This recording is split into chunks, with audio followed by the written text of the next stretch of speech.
আমার নবী একদিন মদিনার রাস্তা দিয়ে আসছিলেন, অনেকগুলা সারিবদ্ধভাবে লাশ কবরস্থানের মধ্যে রাখা হয়েছে। আমার নবী প্রত্যেকটা কবর দেখছেন আর মুস্কি মুস্কি হাসতেছেন। সুবহানাল্লাহ। এভাবে হাসতে হাসতে ওই কাতারের শেষের কবরে যখন আমার নবী গেলেন, হঠাৎ আমার নবীর চেহারা মলিন হয়ে গেছে।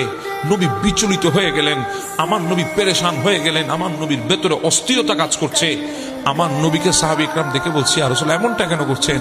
বলে, যাও এখনই দৌড় দিয়ে যাও মদিনায়, এই গোরস্থানে যাদেরকে দাফন করা হয়েছে তাদের আত্মীয় স্বজনকে তাড়াতাড়ি গোরস্থানে আমি নবী ডেকেছে বলো, তাড়াতাড়ি আসতে বলো। সাহাবী দৌড় দিলেন, ঘোষণা দিলেন, সবাই আসলেন। আমার নবী বলে, ও আমার আল্লাহর বান্দা বান্দিনীরা, এই কবরের যারা পরিবার পরিজন আছো, কে কার আত্মীয়, তোমরা সেই কবরের পাশে দাঁড়িয়ে যাও। সবাই যার যার আত্মীয় কবরের পাশে দাঁড়িয়ে গেছে, ওই কবরের পাশে কেউ দাঁড়ায় নাই। আমার নবী বলে, সাহাবী তুমি কি বলো নাই? বলি, ইয়া রাসূলুল্লাহ বলেছি। বলে, আবার যাও তাড়াতাড়ি ডেকে নিয়ে আসো, এই কবরের আত্মীয় স্বজন কে আছে তাকে ডেকে আনো।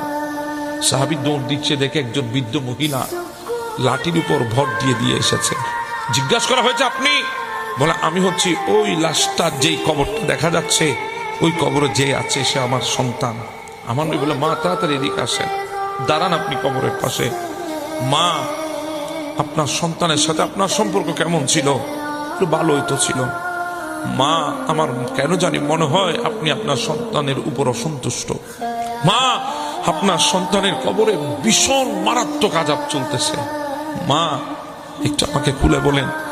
এই মহিলা যখন সন্তানের কবরে আযাব চলছে কথাটা শুনেছে, মহিলাটা বলতেছেন, আলহামদুলিল্লাহ। আমার নবী বিচলিত হয়ে গেছেন, হতভম্ব হয়ে গেছেন। সন্তানের কবরে আযাব চলে, মা বলে আলহামদুলিল্লাহ। দুনিয়া উল্টে গেলেও তো সম্ভব না। মা, আপনি আলহামদুলিল্লাহ কেন বলছেন? বলে, আল্লাহ আমার দোয়া কবুল করেছে। বলে, কিসের দোয়া? তখন ওই মহিলা বলে, ইয়া রাসূলুল্লাহ, সময় এমন ছিল, আমার সন্তান যখন দুনিয়ায় এসেছে, আমার স্বামী দুনিয়া থেকে চলে গেছে, আমি দ্বিতীয় বিবাহে বসি নাই। যদি আমার সন্তানের কোনো কষ্ট হয়, আমার জিন্দেগিতে যদি স্বামী আসে, ওই স্বামী যদি আমার সন্তানকে মেনে না আনে, আমার সন্তানের কষ্ট হবে, সেজন্য আমি দ্বিতীয় বিবাহ করি নাই। সন্তানের জন্য যৌবন শেষ করে দিয়েছি, জিন্দেগি শেষ করে দিয়েছি, সন্তানকে বড় করেছি, মানুষ করেছি। এরপর একজন সম্ভ্রান্ত ফ্যামিলির মেয়ের সাথে আমার সন্তানের বিয়ে দিয়েছি। সেই সন্তান বউ পেয়ে আমাকে এমন ভাবে ভুলে গেছে, আমার সন্তান আমার খবর নিত না, আমার সাথে কথা বলতো না। একদিন আমার ওই পুত্রবধূ কি বলেছে আমি জানি না, আমার সন্তানটা এসে আমার এমন ভাবে মারছে, ইয়া রাসূলুল্লাহ 3 দিন পর্যন্ত বেহুশ ছিলাম বারান্দায়। সন্তান আমার হুঁশ ফিরাই নাই, আমাকে দেখতেও আসে নাই। যখন হুঁশ ফিরল, তখন আল্লাহকে বলেছি, আল্লাহ, সন্তানকে অনেক কষ্ট করে মানুষ করেছি, ওই সন্তানকে তুমি দুনিয়ায় শাস্তি